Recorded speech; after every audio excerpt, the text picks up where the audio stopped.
And we are the Coalition, loud and proud, outrage porn free, civilly disobedient media broadcasting live on the worldwide Coalition Radio Network. Well, at coalitionradionetwork.com, facebook.com/the Coalition Radio, on the mighty Twitter at coalition_radio. Folks, if you're listening to us or viewing us for the first time, just ask you to take a moment and like us, share us, follow us, subscribe to us, all that great stuff. Tonight's a very special evening for a couple of reasons. First of all, the Coalition Radio Network has spent the last couple months really focusing on two things: news collection. We have become part of the media gaggle, if you will. I love that word. That some would say follow. I think in my case, I think the term stalking has been raised with regard to the tandem pair of Governor Dan McKee and Lieutenant Governor Matos. As we follow them around the state, asking inopportune, obnoxious, and, well, somewhat pointed questions. The last image I can remember of Governor McKee and I talking to each other, his face was literally planted on the podium. It was a magic moment. But tonight is an important night for the Coalition for two reasons. Number one, we return to our focus on what I love to refer to as third rail bleeding edge politics. That is the politics of revolution, the politics of change, incendiary discussions of subjects that are critically important to today's society, to the body politic, but at the same time, for whatever reason, largely ignored by the media. And yet these issues that we're going to discuss tonight is literally the fabric of our lives here in Rhode Island. Tonight we're going to discuss, obviously, the rules and the engagement surrounding solitary confinement, but part of that is the acknowledgement, after the efforts of the folks that we are going to discuss this issue with tonight, that having done, I guess the term is yeoman-like work for quite a while now, folks are finally starting to understand the issues surrounding our, well, criminal justice system, if I can use that term, and we'll use it loosely. The ultimately, urban myths surround, urban legends are in place, and a lot of folks, and here's the watchword for tonight, if you will, a lot of folks believe that, well, simply doing the right thing and you'll keep your nose clean and you'll stay out of trouble. Well, life isn't that simple. So when we have this conversation tonight, whether you're listening to it live or in the future in replay, think about not just the issues at hand, but how they impact your brothers, your sisters, your coworkers, someone you play softball with. As the commercial goes, your karaoke partner, whoever it is, someone who goes to church with you, and perhaps one of their family members. Personalize this. Take it personally, because it is. Every single issue that we're going to dive into with this renewed focus on criminal justice, social issues, sexuality, government oppression, every one of these has the potential to slap us in the face personally every day. The second important part of tonight is that this is an issue that is near and dear to me. I firmly believe that we don't have to reform our criminal justice system. We need to throw it the hell out and reinvent it. And that's what we're going to start with tonight. Joining me tonight are a variety of members, folks who are with, if you will, or part of the Close High Side Coalition. Eventually joining me tonight will be Joseph Shepard. He's a community advocate with the Close High Side Coalition. Joe Benton, who is a member of Dare Behind the Walls. And, of course, Haley McKee, who is not only the co-chair of the Super PAC, a Dare Behind the Walls member, on the board of the Center for Health and Justice Transformation, a lobbyist for the Close High Side Coalition, a substance abuse disorder counselor by day, but someone who is also formerly incarcerated. These are lived experiences for these individuals. So rather than deal with the cliches and the rhetoric thrown out by not only just the opposition to this bill, but those of folks who, well, let's just say they have internalized that spirit of taking it personally. Tonight we're going to deal with facts, raw emotion, but ultimately a true understanding of how our criminal justice system engages with folks who not only were engaged in violent crime, but many of whom were involved in what we'll call lifestyle crimes, crimes of, quote-unquote, white-collar crimes. That's somehow different, right? So we're going to have a real conversation about that. When we replay this, incorporated within that post will be the entirety of a press conference that was held by the Coast High Side Coalition a couple of weeks ago in front of the Veterans Auditorium in downtown Providence, as well as some recollections of an encampment that took place for the better part of a week outside of the Veterans Auditorium that, full disclosure, I participated in for a few hours. And I sat inside a mock-up of, if you will, but a structurally similar, spatially, if you will, compatible set of, well, solitary confinement cells. So let's get down to it. Haley, first of all, Haley McKee, no stranger to the show. You are now officially a repeat offender on the coalition because of your repeat, well, visitations here. Thanks for joining us tonight, and thanks for assembling this cast and crew. Let's start out by talking about the legislation itself, what it's comprised of, what it's trying to accomplish, and where it stands right now. Thank you, Pat. Can you hear me? Yeah, we're going to just turn it up just a little. Beautiful. I've got Joe Benton right here, fortunately, which is awesome. Thank you for having us. And Pat, thank you for your dedication to this really, really crucial cause and for highlighting this issue. So my name is Haley McKee. So the crux of this matter, we're trying to pass legislation in the form of House Bill 5740 and Senate Bill 395 to reduce the abuses of solitary confinement over at the Rhode Island Department of Corrections. And we're going to be joined by, obviously, Joe Benton and Joseph Shepard, who are personally impacted by this issue and are going to speak as to why that is really important that this legislation passes this year. And what the bill seeks to do is basically limit solitary confinement, or what they call segregated housing, to 15 days.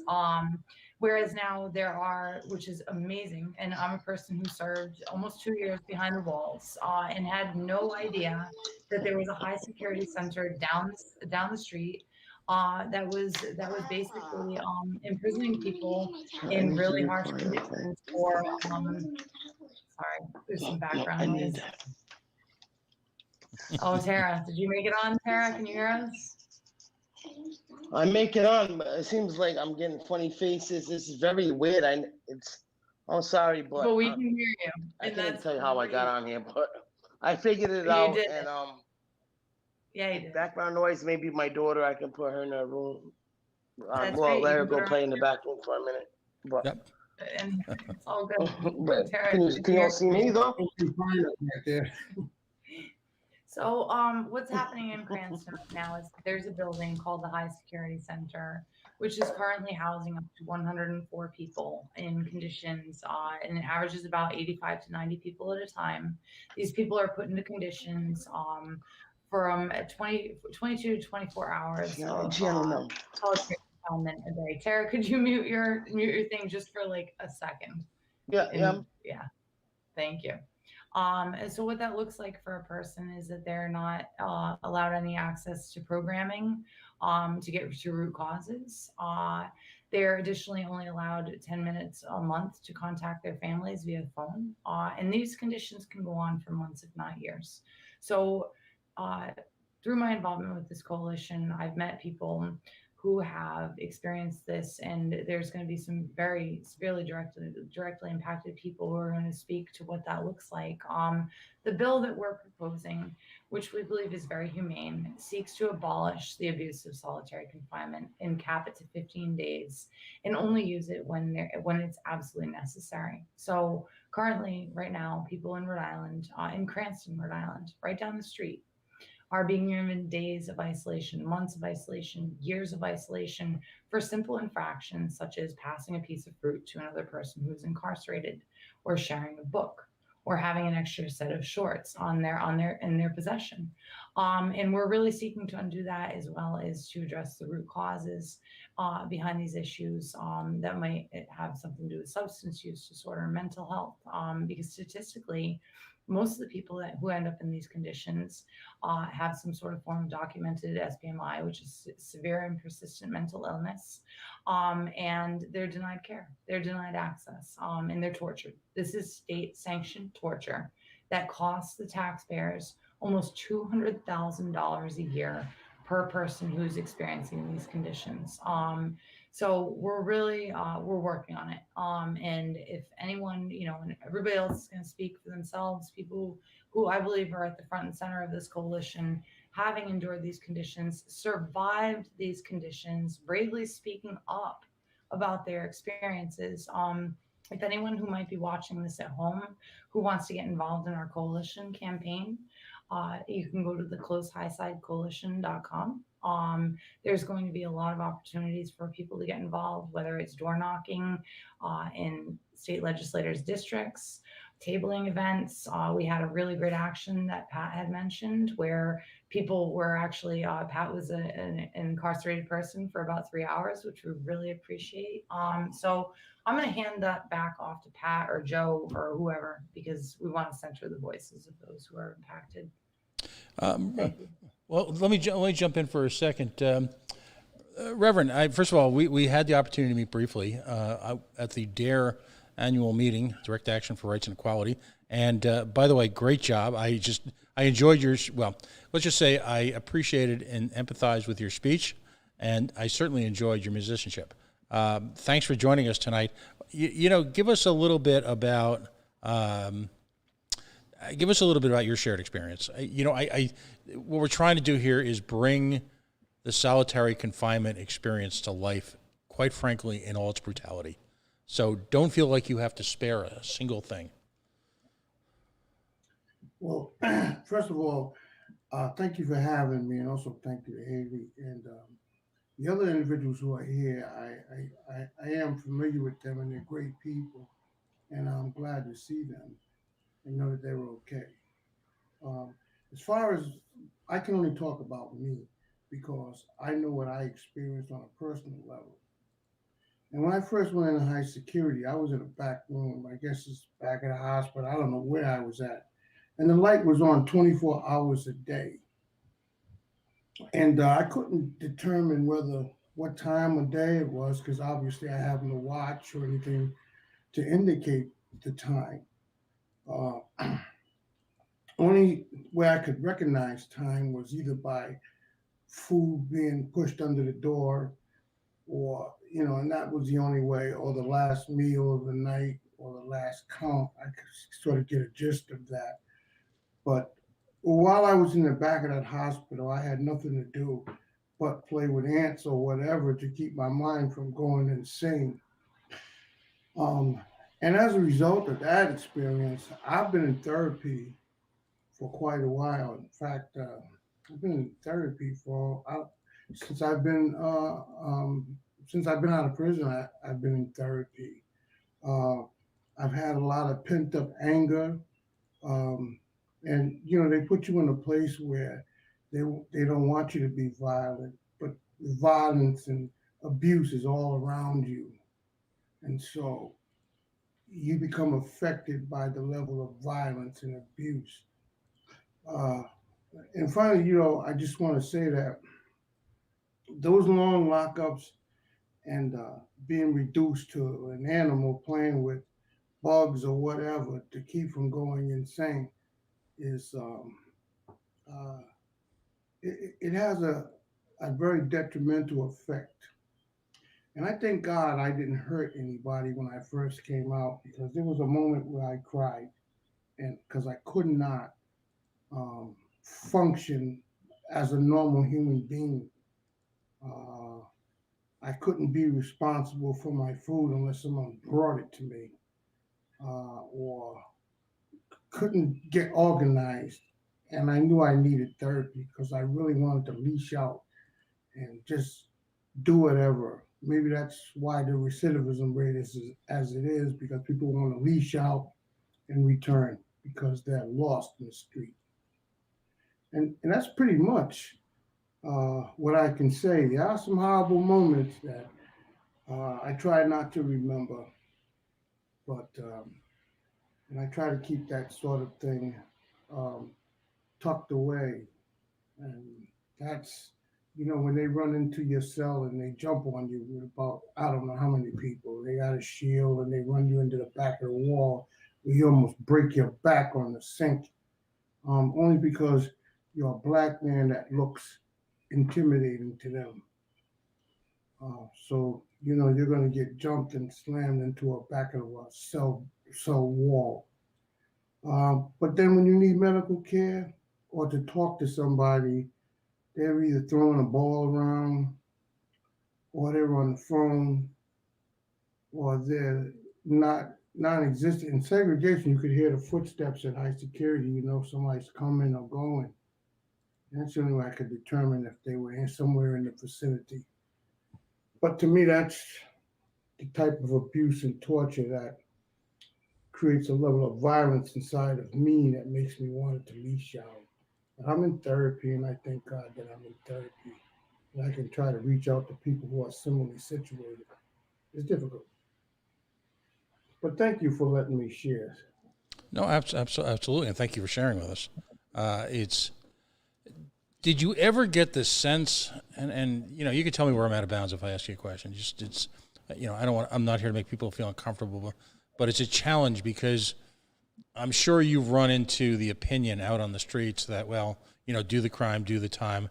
I find myself having to remind people that there's a constitutional protection here in the United States for all people, innocent or guilty, against cruel and unusual punishment. That amendment to the Constitution is as important as free speech, is as important as the right to bear arms, and is as important against search and seizure, and is as important against literally anything else in the Constitution. It is in my humble opinion, if you will, it's a single statement, if you will, that should, in of itself, before we've even gotten to this point, have shut this building down.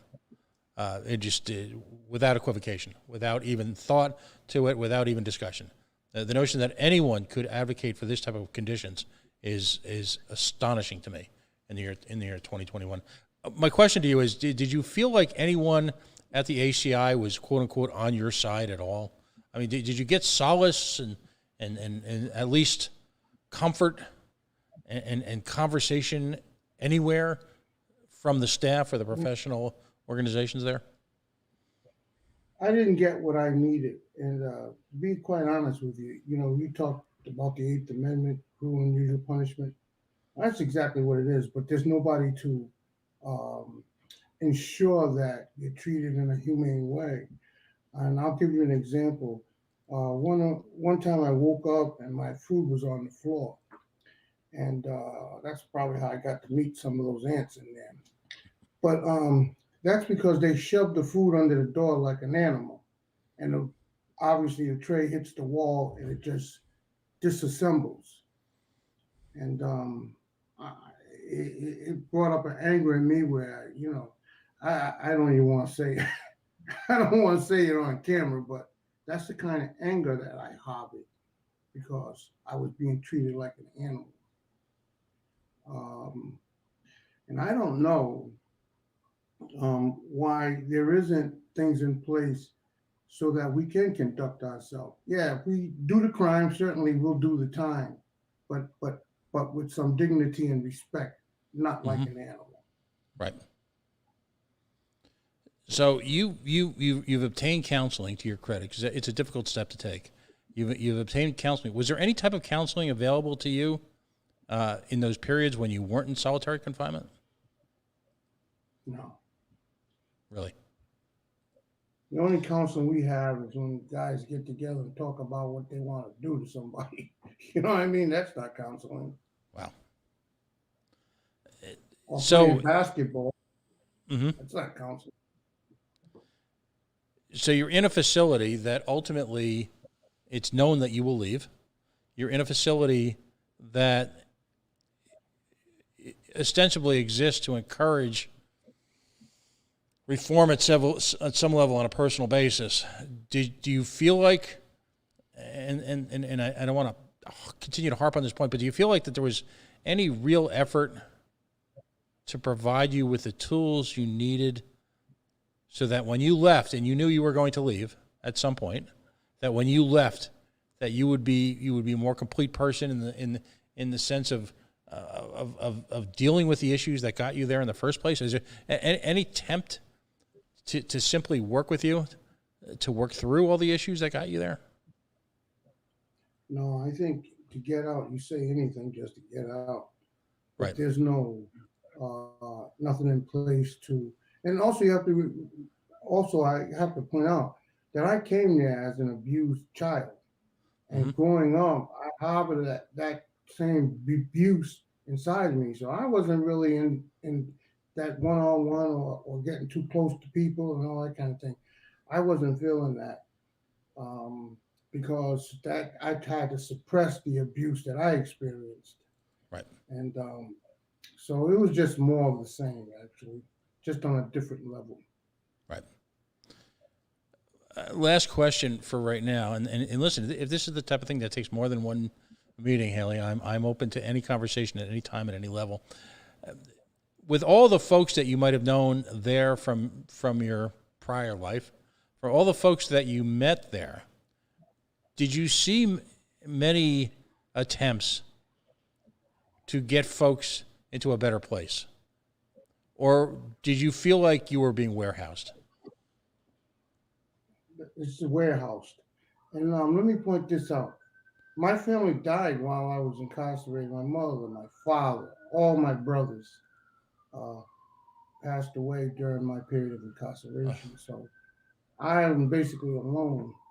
I had 7 brothers and a sister, and none of them are alive today. And so there's a lot of resentment that I needed therapy for.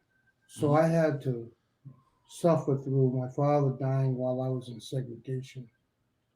And my son committed suicide while I was there.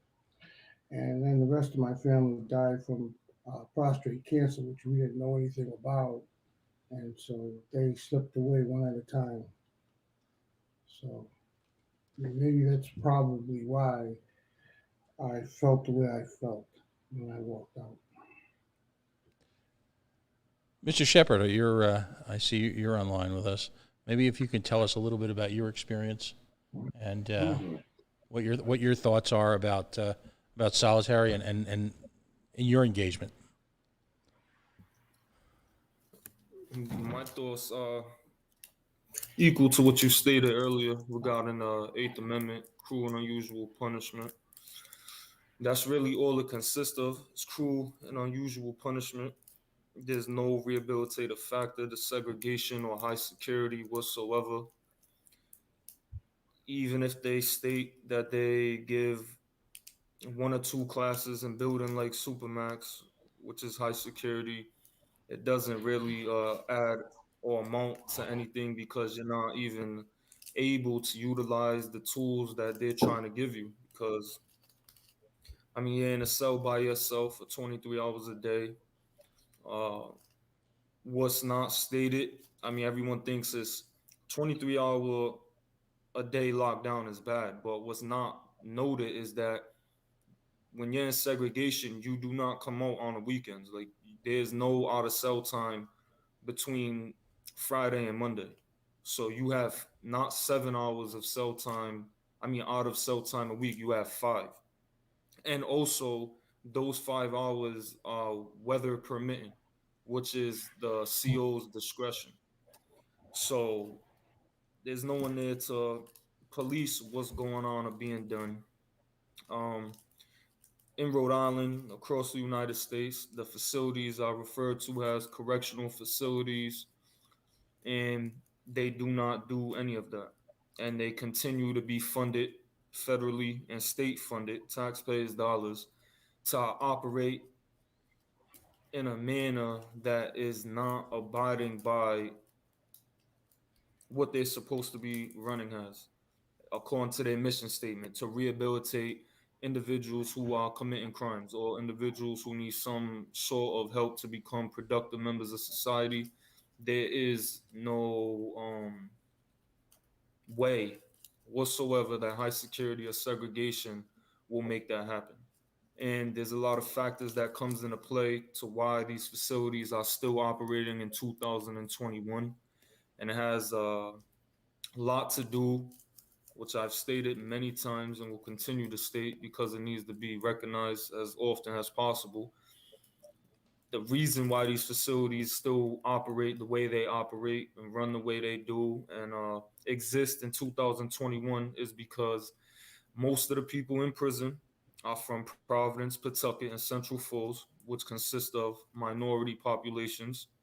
And most of the people working in these facilities or part of these unions that keep these facilities operating are not from these communities and consist of predominantly white communities. So there's a racial factor, there's classism, poverty, everything is a factor. And like Mr. Benton spoke on, he suffered from childhood abuse. And every single person in prison has some form of childhood abuse that has went um, unquestioned. And that's the main reason why people start off as children with mental health issues and then become adults with mental health issues. Again, referring to the communities that we're coming from, there's a lack of opportunity. I know at one point in time, I'm not sure if it's been updated with them in the past 2 years, but Providence is number 2 in the whole country for least opportunity for youth. Uh, a Latino student going through the Providence School Department has the least opportunity for success in the whole country. So, again, these communities have a lack of opportunity. Um, they have a lack of resources, mental health treatment. There's poverty. I'm from Minton Projects, nothing but broken communities. One of the worst, most, or considered one of the most violent and poverty-stricken and drug-infested communities in the state of Rhode Island. Um, I mean, I got multiple traumas. I've been shot multiple times when I was 15. I went to prison when I was 17. I just came home May a year actually today, May 28th, 2020. And I have about 3.5 years in solitary confinement and supermax. And the rhetoric is that supermax and segregation houses some of the most violent offenders in the state of Rhode Island and et cetera, et cetera. And it's just not true. I was never, and I would love for the Department of Corrections to provide any documentation they have, but I know it doesn't exist, so I'm not worried. I was never placed in supermax or for any violent offense whatsoever. There was 2 reasons. The first one was because I refused to put people on my enemy list, which is something that there's a group of COs that call themselves SIU, Special Investigators Unit. They run around like cowboys in the wild, wild west. They do what they want. They say what they want. They override classification boards. They override discipline boards. They override a lot of processes within the system. And if you don't cooperate with them, meaning that if you don't tell them what they want to hear, when they want to hear it, even if there's nothing truthful to be heard, then you're basically placed under the prison. So because I refuse to put people on my enemy list, even though other people were putting themselves on my enemy list or SIU was fabricating something in that fashion, I was placed in Supermax for years at a time. And the second reason was because I learned throughout my time, because obviously growing up in the projects, like I've explained before, it's not the best of communities, so you're stuck in survival mode. So I've been stuck in survival mode for 20 something years of my life. So when I first came to the prison, I didn't really know how to interact or express myself in a productive manner. And when I learned how to use paper power, which is basically all the DOC possesses, but they know how to use it very well. Their linguistic skills, their legal skills, they know how to utilize it in a manner that goes unnoticed by the general community. And once I learned how to utilize it to try to uplift the conditions of confinement within the facilities, again, I was deemed more of a threat by doing that than if I would have acted violent. And Like, perfect example, an exact example is the last time I went to segregation, I received unsolicited documents from the IWOC in the mail. It went through the medium one security mail department, which is a filtered mail system, meaning that they scan it, check it, open it, read it, and after they do all that, they approve it and send it to your block, which is then distributed to your cell by a correctional officer. I received this mail, was unaware of who the IWOC was. I brought the documentation to a counselor. The next day, I was placed in segregation for a mutinous act. For those who don't know the definition, somewhat, not word for word, but basically, mutinous means that trying to overthrow the ship.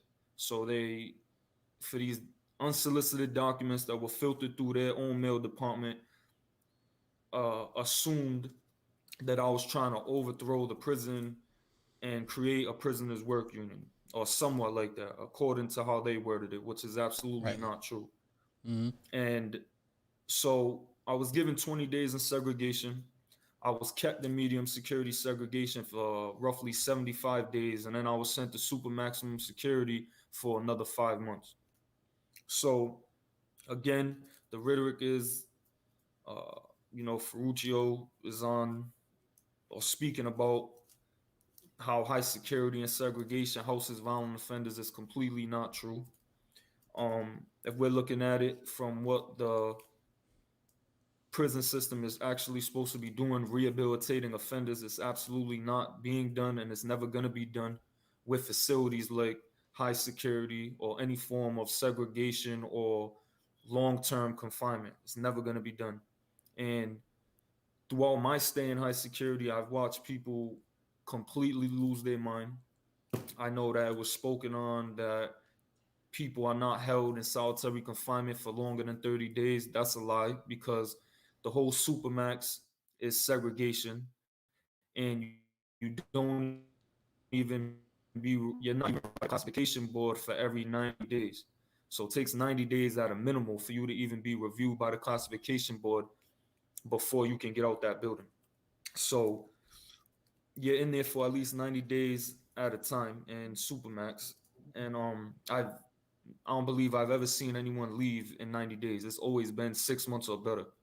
So while there, I've watched people with minor medical conditions like wisdom teeth that are affecting them from sleeping and being able to eat, affecting their quality of life, which relates to the Eighth Amendment, which starts to infringe upon your Eighth Amendment right, cruel and unusual punishment, basic health care. And because of how you're stigmatized, degraded, dehumanized in places like jail, period, but especially in supermax and segregation, you're dehumanized and degraded by not only correctional officers and wardens and deputy wardens, but you're dehumanized, degraded, and left for dead basically by mental health staff and medical care. So I've watched someone that had a simple wisdom tooth issue that could have been resolved in a short fraction of time decide that the best route for him to go was to cut the top of his eyelid open and cause an infection so that he can get immediate medical attention for that, just so he can mention his wisdom tooth issue that he'd already followed the recommended procedure months already. He wrote multiple medical slips. He's asked multiple lieutenants, nurses, etc., and nothing was done. So these are the conditions that people feel like this is normal, where they have to hurt themselves to get basic medical attention. I've watched some people go in there that I've known since 97, 98. We grew up in the same community. And after 90 days, they've been pumped with so many generic mental health medication that they're no longer able to come out for that hour and remember who they're speaking with. I had to remind him every time we came off a rec who he was speaking with. He never remembered the conversation by the end of the hour. And he was something like Walking Dead, like a literal walking zombie. And that's the common man or woman. That's the common outcome of people that are going through these forms of conditions. So, with that being said, it's something I ask myself, and that the community as a whole, the state of Rhode Island, the United States should be asking as a whole is, how do you think men and women are going to go through those conditions of confinement and be able to come back to these communities and be productive members of society, or be positive role models to the youth or towards individuals in general when they don't even have the tools to function for themselves? And Joe, I just want to make sure, can you all hear me? The Yeah. Tara gets like, I know we've got a hard stop at 8:45. I just want to make sure Tara also gets. all right, Yeah. I wasn't aware of the time, but Yeah, no. I It's appreciate- and we can go a I couple minutes appreciate- longer. But So again, I appreciate my time, but if there's any questions, that's the gist of it. It's just, that's what it is. There's no rehabilitative factor. I mean, people are putting their tax dollars up for what? It's a car that's made to look beautiful but not run. So what do you really like? What's the beneficial factor on any level? Rehabilitative, financially, community wise, there's no rehabilitative or beneficial factor to this prison system at all on any way, in any way, shape, or form, or on any level. So I just wanted to say thank you for my time. I appreciate everyone's time. Thank you. no, Mr. Shepard, thank you for joining us. And we're going to ask one question at the very end. So stay online. Ms. Dorsey, talk to us about your experience. And I'm when I've listened to the press conference, and I believe you spoke at the press conference, didn't you? Yeah, that's why I spoke at a couple events. I walk. Definitely. But as I was saying here, you guys finish. Yes. No, I was going to say. What were you gonna say, sir? Yeah, I'm coming away from all of this experience and with the most minimal exposure to this entire issue. I mean, let's be blunt. It's easy for me to sit here and have a conversation with folks. It's one whole hell of a lot tougher, exponentially tougher to live in. But I'm the sense of hopelessness that I get from all of this, but yet somehow you folks made it out. You're on the other side now. Talk to me about your experience, and in about 4 or 5 minutes, of what some of your recollections are, and how it impacted you. Yeah. Thank you. I don't know if my picture. I went through You're hell. perfect. I could say the words hell and high water to get on this situation. So my picture to me looks funny, but anyway, You look I would like great. to say that Great. I like to say that Joe. Thank you, Joe. You hit on so many topics. I'm gonna say, brother. Yes, brother.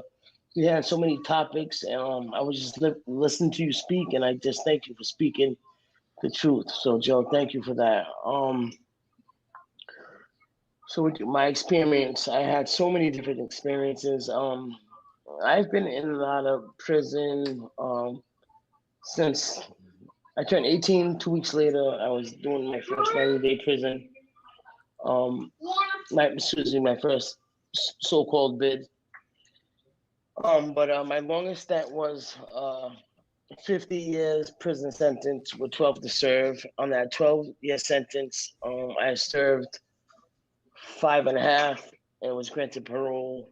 But in that time was I can say segregation time was in and out of segregation. For one, I had to accept that time in segregation, and it hurt. So I did act out in the beginning, doing stupid things like yelling at COs and getting 15 days, 10 days here. But when I got to the point when I said I'm done with this, it seemed like it got worse. When COs started seeing me change and do what I need to, what I feel I need to do by going to GED class, different classes, teachings, CCRI classes, and things of the above. I was in and out of segregation. But a few things I wrote down. I was listening to Joe speak, and both Joes actually, Joe Shepard and Joe Benton speak. For one, it hurts, and for two, like it goes back to it brings back a lot of memories to whereas They say there's no such thing as solitary confinement. I was at the time the population was 300, 300 strong women, and I was for some reason pinpointed, like, I'm not saying I was innocent, but I wasn't violent at the time. I didn't do any violent crimes, but I don't know why I was the target. But I was a target, and like again, I said it in a few of my speeches and talking through this. Excuse me, my daughter's question. Are you okay? Through this campaign, going to segregation for 15 days at a time for minor things like passing letters, and ended up with almost 5.5 months, 6 months for just wanting to have human contact, speaking through a window, through a vent to talk to another person. It was then down to, we had a thing back in the old women's prison called isolation. So isolation is when you was locked. When I say locked under the prison, there was a saying that locked under the prison. There was like a cliche, like people say, locked under the jail, locked under the prison. No, literally locked under the prison, locked under the jail, in the basement where rats were running by. There was no sunlight. There was nobody to talk to. It was cold. You needed 3 or 4 blankets. The person next to you was screaming because she'd been there longer than you have, and she's just losing her mind. And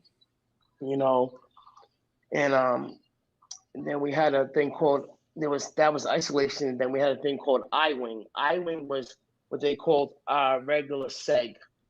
And I-wing was where the woman went to that wing, and they had a roommate or so. I never got to have a roommate.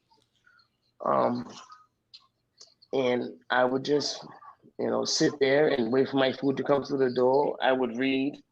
But after a while, after about a month or so, my motto was, they can take my body, but they're not going to take my mind. And I meant that strongly. But at the same time, as I said before, I just wanted human contact. So we had these.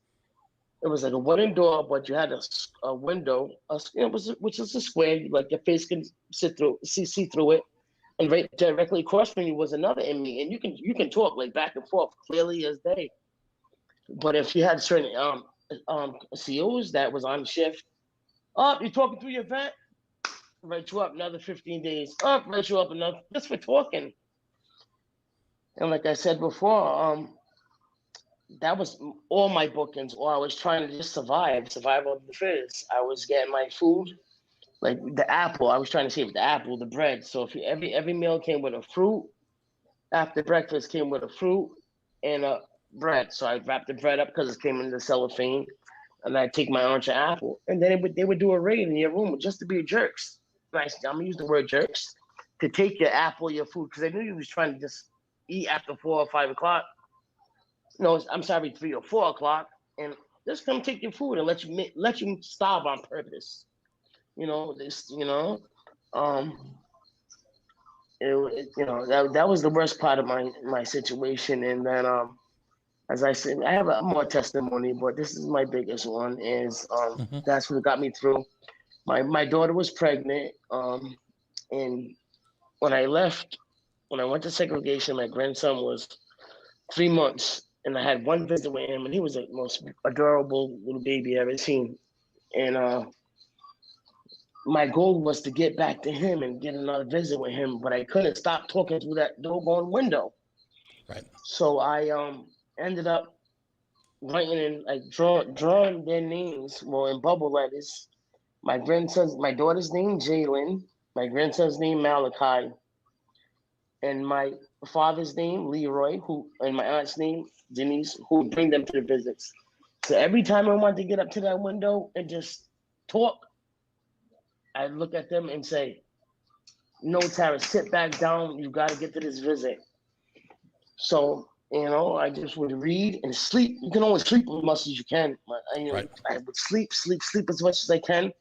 Medication, I wasn't on much. but I wasn't on no medication until I got the seg. So I put myself on trazodone just so I could sleep throughout the day, and then I would pace myself, and then for recreation time, literally an I-wing, you would go through. All right, so you're indoors. All right, you're indoors. You're walking down this hallway, and there's 3 tables indoors, and you're walking around these 3 tables all for an hour.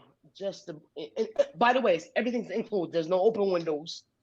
You're not outside. You're just walking around these 3 windows.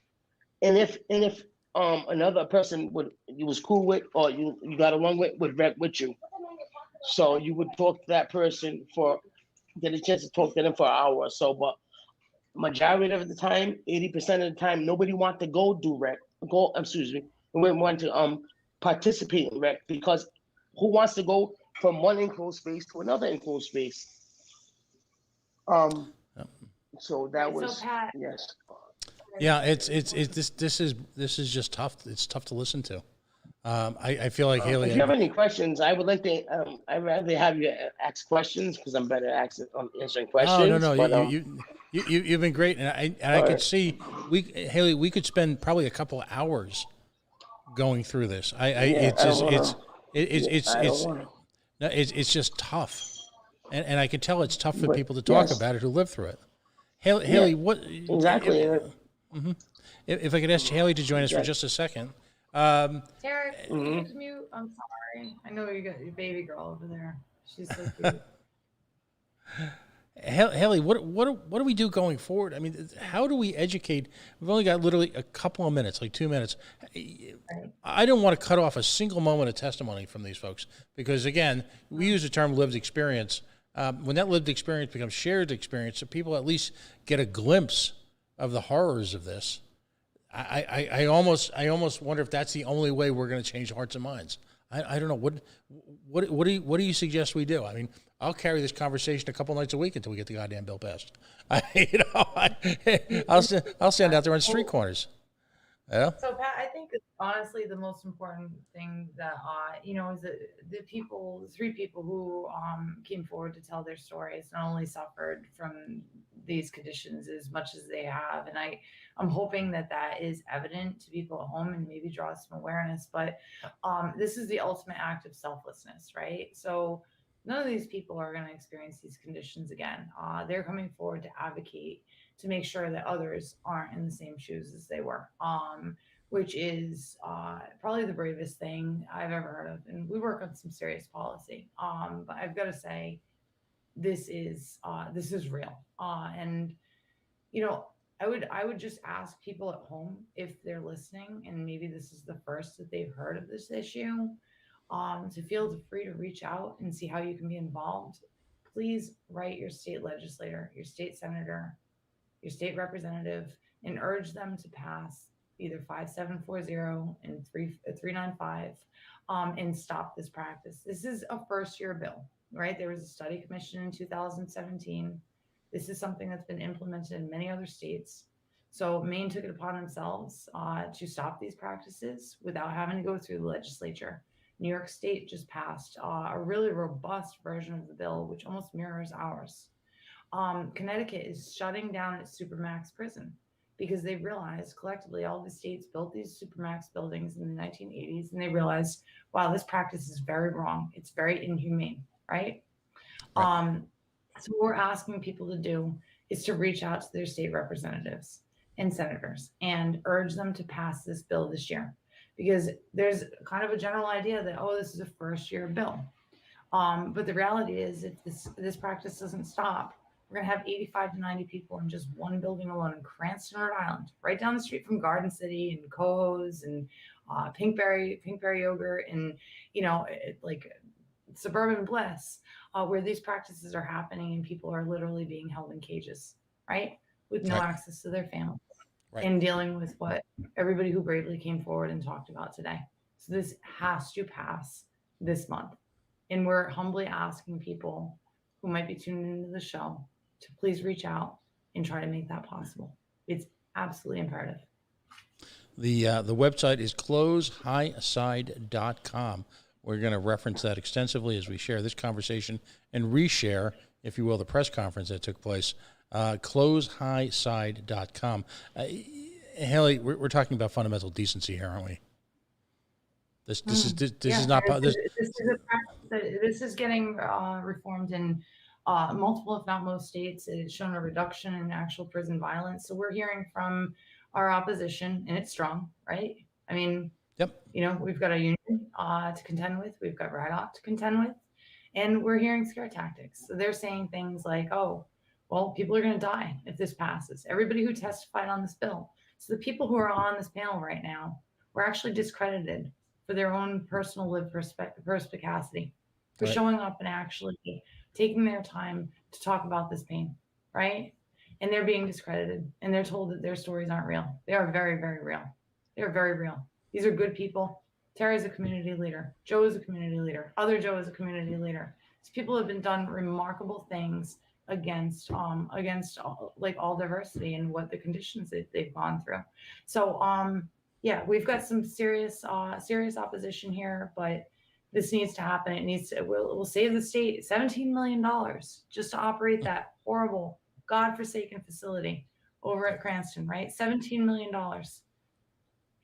And most of it, I mean, it's money motivated, right? It provides staffing for certain entities, and that's a driving factor in why we've got so much opposition, and that needs to be spoken about, right? I'm not going to name it, but I think it goes with goes without saying, right? It requires the political. Right. No, it requires political will, but it also requires just a sense of decency. You know, there are let's kind of a closing thought. Let's disabuse a significant issue. There are people in segregation who do not commit violent crimes, who, because they may have objected to, because any one of a number of administrative reasons, or simply power plays, power sharing, right? Power shifting, power control. It's always about power. Find themselves for weeks, months, or years in conditions that we as the United States of America would not find acceptable at any level in countries that we either, quote unquote, did business with, considered allies, or worse yet, considered our opponents. This is as bad as it gets. In the year 2021, it's simply not acceptable. Haley, thanks for arranging this tonight. This won't be the first one we do. We're just gonna beat this until it's finally done. And you know, I think, you know, from our team here, we'll do whatever we can to help. So let's regroup.